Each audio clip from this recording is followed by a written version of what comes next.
Namaskar and welcome to Expert Speak, a program initiated by the Asian Institute of Diplomacy and International Affairs, or AIDA, in 2020. AIDA is a non-partisan think tank that for the past 10 years has been looking into the developments within the geopolitical, economic, and security landscape in the Himalayan region, focusing on South Asia. It has promoted dialogues and interdisciplinary research within the fields of foreign policy, connectivity, economics, and trade, among other subject matters. Expert Speak was launched by the institution as a platform where scholars, policy experts, and practitioners bring in their experience, share their knowledge on a particular theme that is significant within the current trends of international relations. This is the fourth edition. And to start off this edition, we'll be discussing blue economy today. Blue economy, as per the World Bank, is the sustainable use of ocean resources to benefit economies, livelihoods, and ocean ecosystem health. And this term has entered the development and foreign policy lexicon of several states recently. Blue economy is expected to double in size from USD 1.5 trillion to 3 trillion by 2030. And it becomes important to highlight how this idea is playing out in the greater geopolitical developments, particularly since global warming has resulted in ocean acidification, often called global warming's evil twin, that impacts the marine lives, whole ecosystems, and livelihoods dependent on them. Our expert we have with us today will be discussing how blue economy, focused on sustainable innovation and development, offers different avenues and opportunities to use ocean resources and conserve ecosystems while doing so. Ms. Aishwarya Singh Raikwar is a PhD candidate at Hindustan University, Chennai. As a scholar, she has been writing and speaking about blue economy and maritime tourism in the Indo-Pacific. She is also an assistant manager in the Vibrant Villages program, or the VVP cell of the Ministry of Tourism, Government of India. I'd like to welcome Ms. Aishwarya ji to this platform. We are very pleased to have you with us. So starting off, you previously highlighted that what you work on and what essentially blue economy is an alternative economic model. And when describing the development within green economy also, you noted that there was no possibility of green without blue, right? And this was also true further when you noted the Asian context and how it was different within the discourse itself. To start off with, and within that background, can you please expand on the conceptual importance of blue economy, highlighting when and why the term started gaining traction? Hi. So this term blue economy, it actually was propounded by Professor Gunter Pauli in the year 1994, but it started gaining traction in the early 2000, I'll say around 2012, when scientists and people from all around the world started talking about it. And currently, there are organizations working on blue economy concept. There are researches being held, and when you talk about the global movements, World Bank is very actively working on blue economy. UN has declared this decade as an ocean decade. So there are comprehensive actions worldwide happening for the benefit of oceans. So to start with, blue economy is a concept of ocean conservation. All these UN, World Bank, they define blue economy in their specific terms. But basically, the blue economy is protecting our ocean resources for for bet, for betterment of the people, for improved livelihood and jobs creation while conserving them. So the concept is very simple, very basic. We just want to protect our oceans because for so long humanity has treated oceans as limitless sources of resource extractions. So that thinking basically needs to be changed, because as our land resources are limited, we have defined land boundaries for each country within the continents. Our oceans are also not unlimited, so we have to kind of create. And so with blue economy concept, there are several other segments, basically 6 segments in blue economy. First is renewable energy, marine renewable energy, how ocean energy can be converted into renewable energy. There is a concept of maritime transport, because the 80% of world trade, international trade, is done via sea. So that actually showcases how important ocean transport is. Next one is waste management, because oceans have long been treated by humanity as dumping grounds. So waste management is one of the biggest challenges in ocean conservation. So blue economy tackles with this concept also. Next one is tourism. Almost 41 million visitors visit uh, coastal least developed countries and small island developing states, which are the forefront of this blue economy concept, which actually advocated this concept. So small island developing states and least developed countries, these are the places which benefit most from the maritime tourism activities. But yes, they are also the people who are impacted the most because of the concerns which relates to ocean governance. Then the next one is your climate change. Ocean oceans are actually a great carbon sink, and one of the prominent impact of climate change is seen in the oceans. The rising sea levels are impact of climate change. So blue economy concept tackles all of the issues associated with the issues which are concerning ocean governance, which are impacting communities, and uh, uh, and it enhances actually the sustainable use of ocean resources, and how can we develop uh, very livelihood societies around the oceans, and how we as an individuals can contribute to a sustainable ocean governance. So this concept is about this. When I said Asian context is different, it is because Asia Pacific region has one of the very important choke points when it comes to maritime transport. And because of the geopolitical instability in the region, which is very prominent. We are living in a different world right now. The increasing threat of piracy, increasing maritime trade disputes within the countries. Southeast Asian nations are at the forefront of it. There are so many, there are disputes between countries relating to governance of oceans, their exclusive economic zones. So this particular, because so Asia becomes the hotspot of all the conflicts, but not denying the fact that this is also the place where major of the world trade passes through. So any kind of disruptions in the transport system will impact countries globally. So that's why Asian context is different. And yes, that's why it needs careful attention, and actions towards it, and combined actions. Right. I think you've hit on several interesting points because Yes. you've mentioned how diverse the entire idea of the economy is, right? And we're also going Yes. to focus on communities and how geopolitics plays into it later on. But you focus on maritime tourism and climate change within blue economy when looking into diversifying Yes. economy. So can you discuss more on the links between maritime tourism and climate change as well within that broader discourse? Yes. uh, Climate change is when you talk about the landlocked countries, when you talk about the countries which are who don't have much maritime boundaries, or not directly associated within their borders to the oceans.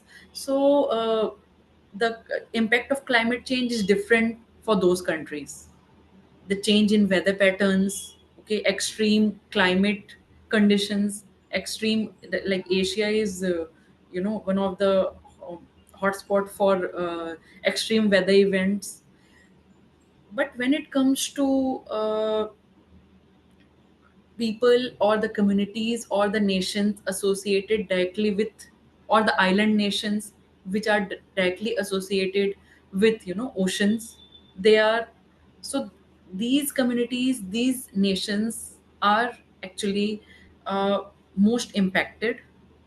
And when you think about it, they literally have nowhere to go. Just take it as an example. The rising sea levels are, okay, the landlocked countries, we are losing our lands inches by inches, okay, each year. But there's a island in Caribbean, it is Kiribati, and that island is soon going to be submerged under the sea. That is because of climate change, because the island is going to be submerged because of the rising sea levels, because the global temperature is rising so fast that there is no there's no point going back in this. When this process, you cannot reverse this process. So when we say that most of the, when I'm talking about small island developing states, there are around 39 such states, one of them being a developed economy. But most of them, and 22 are they have United Nations regional associations, they come under these. All these economies are least developed.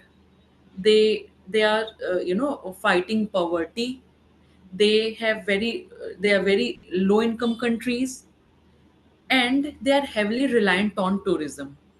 So you see some of these economies, for example, take example as Maldives. Their economy is based on tourism. They are so much reliant on tourism that if during COVID, when the global tourism was shut, so these such countries which were totally dependent on tourism, their GDP is mostly tourism, they suffered the most. So maritime tourism is going to impacted by climate change. But at the same time, the tourism activities, irresponsible travelers behavior, irresponsible actions also impact climate change. So it is both ways. Like over tourism can even contribute to climate change. Over tourism can lead to uh, changing the cultural patterns, disturbing the local biodiversity of the islands. So, tourism and climate change are very, very closely related.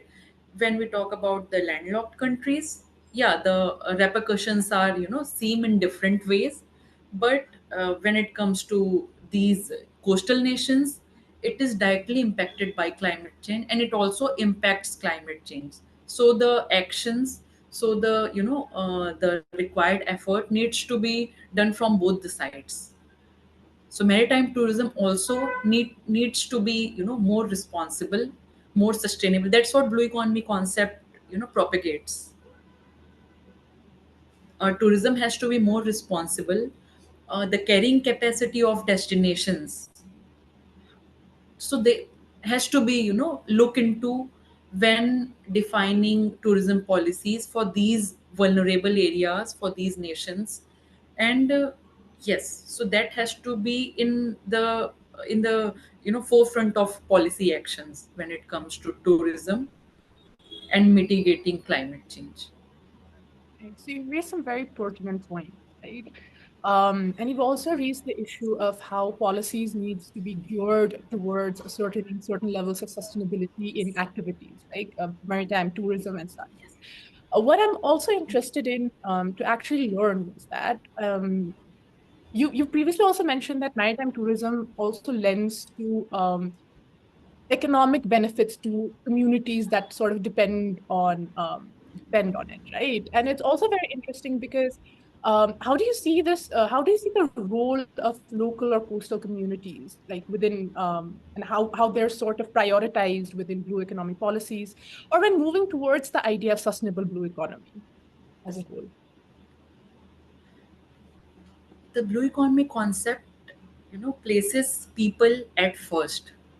The overall, concept we are talking about, uh, the who are the beneficiaries who are like going to get impacted.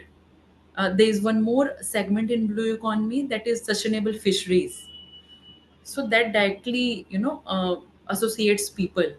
When we are saying that waste management in blue economy, when we say waste management concept has to be there, it is going to directly impact the communities. When we say that climate change, due to climate change, these community, the sea level rise, due to that, the people are losing their lands. So the communities are going to suffer, and they are at the forefront of, you know each of the segment which comes in blue economy concept. When you talk about maritime transport, so not only the countries, landlocked countries, the are small, these island nations, they also get, because they have limited resources, they have limited biodiversity, there's largely any, agricultural or industrial activity which can be done on these fragile places. For example, an Indian island, you might be knowing, Lakshadweep, is, for the several of its, the commodities, it is dependent on mainland. So like it is transported via Kochi, from mainland to islands of Lakshadweep, because there is no agricultural activity can be done in the island. There is very like least agricultural activity, I'll say. So the blue economy concept is in its each section, uh, keeping in keeps in mind the people associated with these economies, and how they are going to.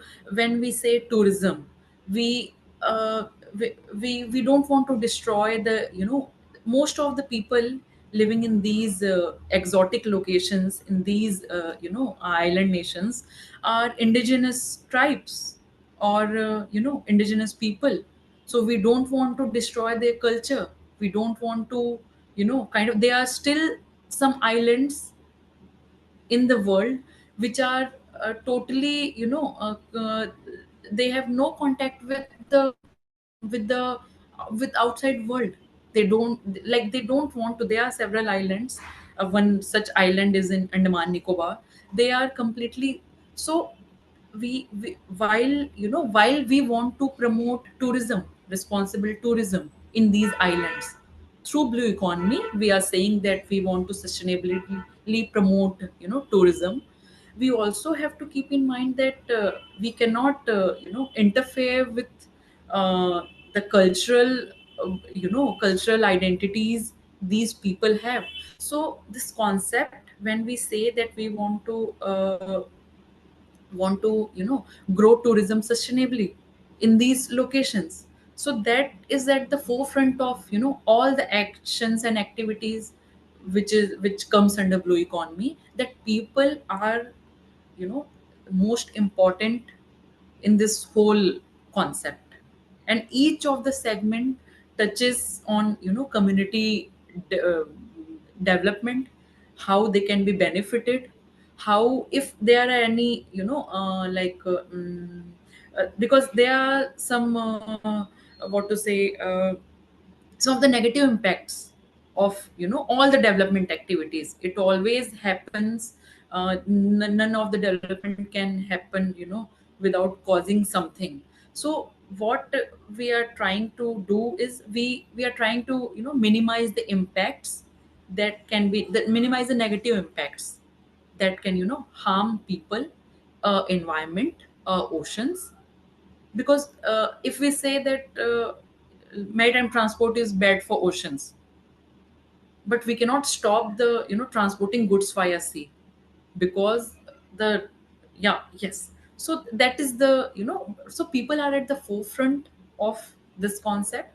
And with each segment, it so we want to transport via sea, but we want to limit the impact that it has on the sea and to the people associated with it. Right. And that is essential because certain communities and countries Yes. are disproportionately vulnerable to the impacts of climate change. And Yes. so, yeah, I think that that is very interesting. So let me shift gears just a little bit now, and let's come to the Indo-Pacific. You've written a paper on how maritime tourism and blue economy could be soft power instruments for India in the Indo-Pacific. You've also mentioned that blue diplomacy supposedly is pivotal to the country's strategic interests in the Indo-Pacific, right? So, how do you see these concepts taking shape, and can you outline the idea of, blue diplomacy when facilitating these kinds of strategic interests? Blue diplomacy is basically, uh, you know, uh, it's cooperation between countries on negotiations, on trade-offs, on cooperation for working for the ocean governance. So in its simple terms, blue diplomacy is uh, coming together, nations coming together to form a sort of grouping to advance the ocean conservation efforts, which will benefit all in the region. And and moving further in their foreign policy, and giving a direction to their foreign policy when it comes to the conservation and the joint efforts. So India in the Indo-Pacific is an important player. Indo-Pacific is the region where I've been pursuing my research for almost now 4 years. The term is very new entrant to the geopolitical nomenclature. Earlier, it was called Asia Pacific, but now, uh, the major powerhouses, countries like United States of America, renaming their naval command to Indo-Pacific Naval Command. So that showcases, and India is. I want to quote an example of a very important grouping in the Indo-Pacific, that is Quadrilateral Security Dialogue. We call it as a quad, which is a grouping of India, Australia, Japan, and United States of America, to to create an open and free Indo-Pacific, which is free from any threat. Yeah, open, securing the oceans, Indian Ocean and Pacific Ocean per se. So the concept of Indo-Pacific is also very new, but very important when it comes to geopolitical discussions, how geopolitical architecture of Indian Ocean is shaping. So India is an important player in Indo-Pacific, and tourism being a very important foreign policy instrument, as per my belief. Tourism is creates transcends boundaries. Tourism connects people. Tourism fosters relationship between countries. So maritime tourism being at the forefront of diplomatic engagements, India can leverage its blue diplomacy initiatives within the Indo-Pacific, and with the Southeast Asia, and with the world.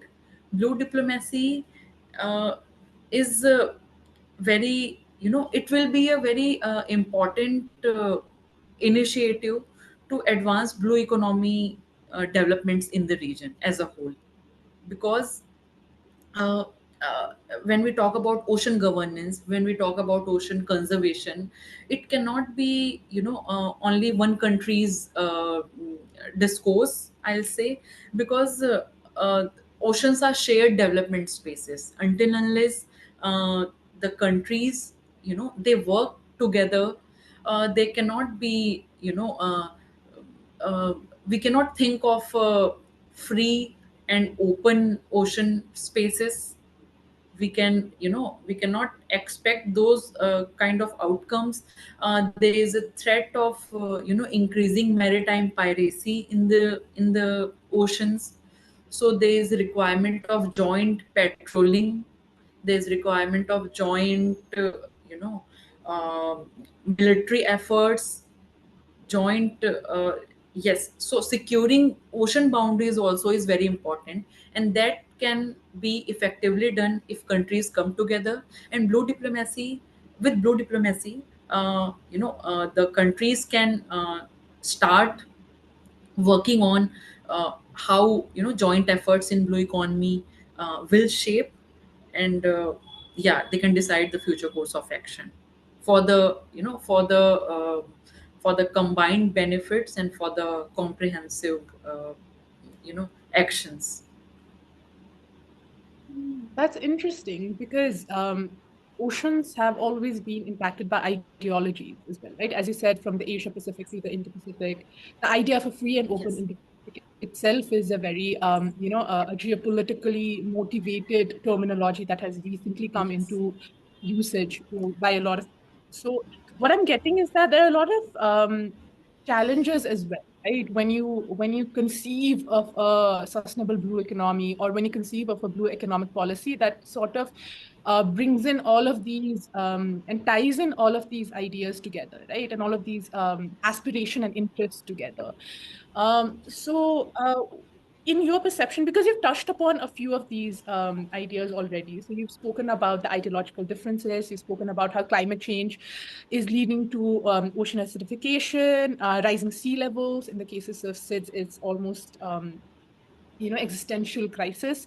You've also spoken, there's also extreme weather events that have been happening, which have been impacting all of these communities and the economy as a whole. So in your perception, what are the current day challenges do you think that like say a state like India, or even generally, because like, as you said, oceans are shared development spaces.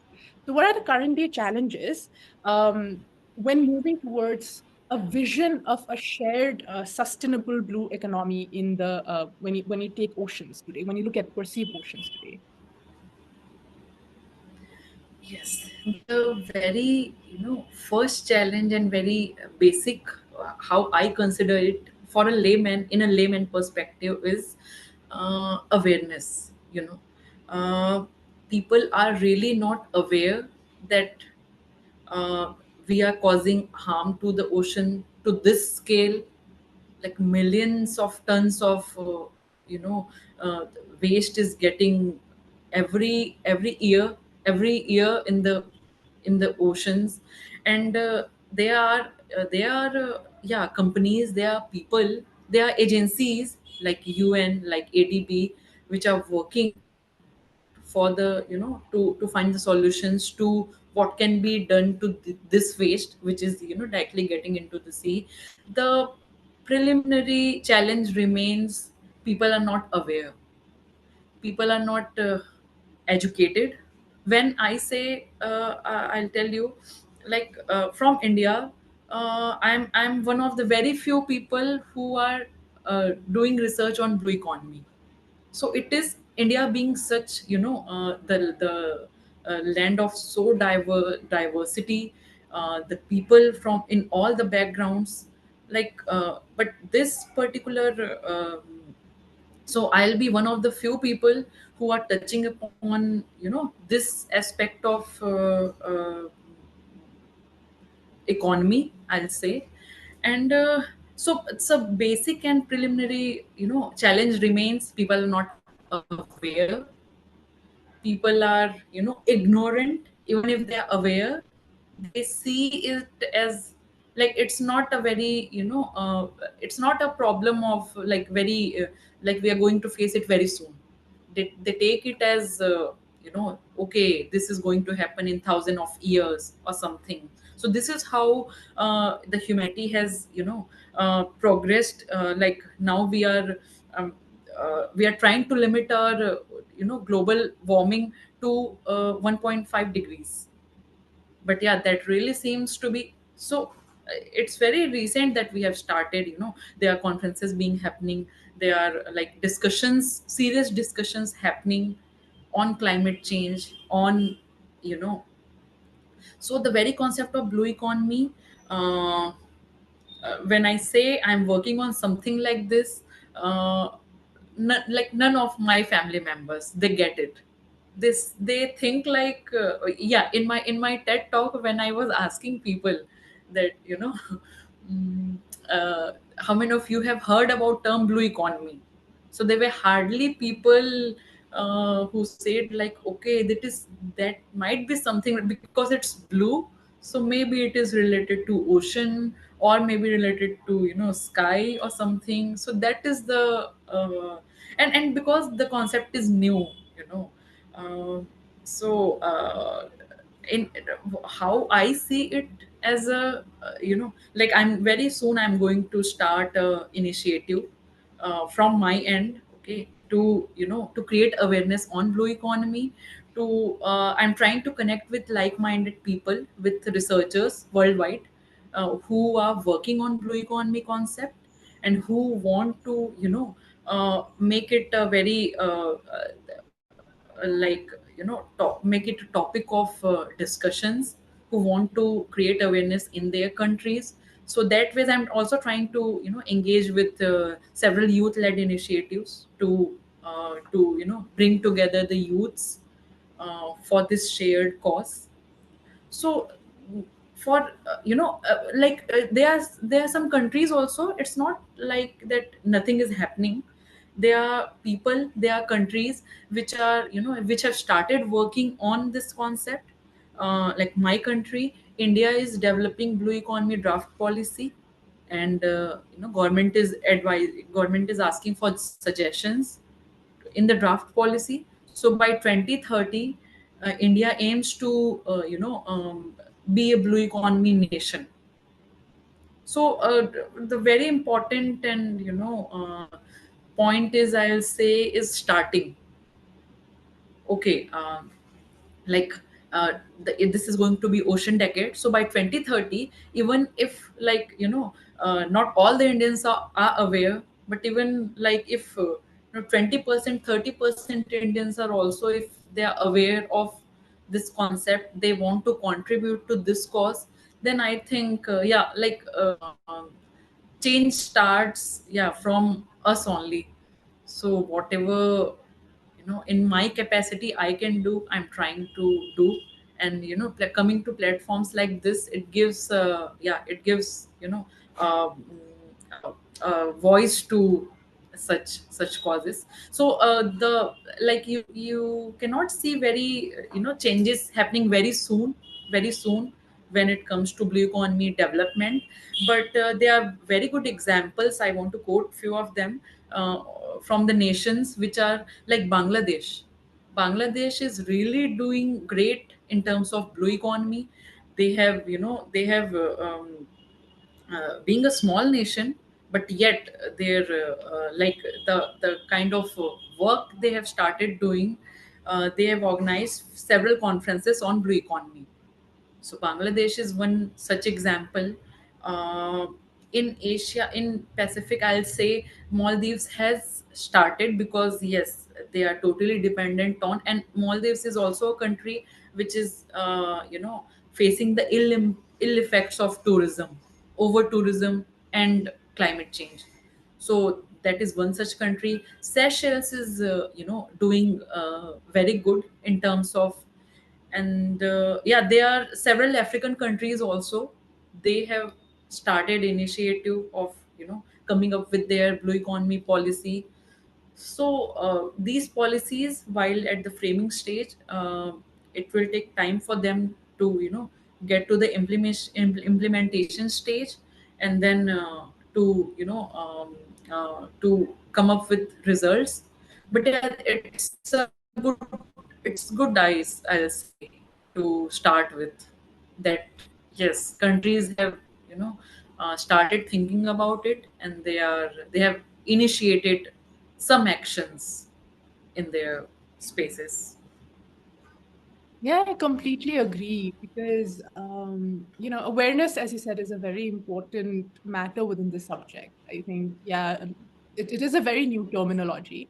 And I think with regards to that, I think it's very commendable that certain states are looking into blue economy as either a Yes. strategic or a foreign policy sort of an instrument, just Yes. purely within that Yes. scale. But yes, definitely. But now, as we near to the end of the interview, I'm very curious about this idea because you've touched upon this in, I think, the first question itself, that there is a difference between coastal or let's say small island countries and landlocked countries, right? When looking into the idea of blue economy. And now many landlocked developing countries like Zambia have also started to speak of blue economy, and some like Ethiopia actually have come up with national blue economic strategies. So, how do you perceive this since maritime governance or ocean governance has largely been considered the prerogative of coastal economies by and large? Yes. So see, as I said in the previously, as I said, this is great to see nations in African continent, landlocked nations who really have no association with the ocean surrounding them, coming up with such a visionary document as blue economy policy. It's really great to see, and these nations are very small nations, very, these are developing nations. It's not like, so it's really great to see these kind of developments happening. uh, why it is important for a landlocked country to to talk about blue economy or to talk about ocean conservation is because I'll give an example. If I say country Afghanistan, okay, Afghanistan ocean boundary, that country needs to think about what's happening in ocean or what. But uh, the very very basic to why they are associated indirectly with the Asian, with the nation, with the oceans, is because they are dependent on exports from the ocean. They are dependent on the exports are coming via sea, and they are not directly entering to that country, but they are from different ports. Like India has this countries in the Asia, okay, in Central Asia, for the for the this maritime trade which they conduct, which they not only do with for their imports. They also export major of the things to the Europe, to the Africa, to other continents. So that makes so basic to this is the how that country is the basic, I'll say, is maritime transport. Why these? Because of the transport, because of their international trade, even the landlocked countries are associated, somehow associated with oceans. And why they need to act is because if only oceans are treated as a shared development spaces, if only the countries come together to do something meaningful, do something impactful, then only we'll be able to see the changes. Then only we'll be able to change the scenario, how things are, how things have been working before. And it's very great to see the very small developing nations, as I said before, coming up with these kind of policies. It is very important for, and also when we talk about rights of SITs or LDCs, uh, it is, yes, it is considered as these nations, these small states, so their development is also, we see that Asian Development Bank is giving so much so loan to this island country, this place. Yes, because these small nations, these are struggling with low income, they have limited resources, they actually need uh, like all of our support to survive, to grow, and to come up to to the level, so that they can thrive, they can sustain for the basic minimum like livelihood requirement, what is required to sustain life. So that developing these spaces is also a shared responsibility of all the countries. It is not limited to only coastal economies or the developed countries. So it is a responsibility, as I believe, is of all the nations who are developed, who are doing very well in their spaces. But yes, like helping these nations is also should be very important, important points when it comes to so this is how these countries can work together. And yes, then only these small islands, these coastal states can reach to the level where they can have the basic livelihood requirements. They will not be struggling for the jobs. Their economies are very complex, so that's why it is shared responsibility, and it's a great initiative of those countries. And I think every country, every place should come together to developing these spaces, and for a shared blue economy vision.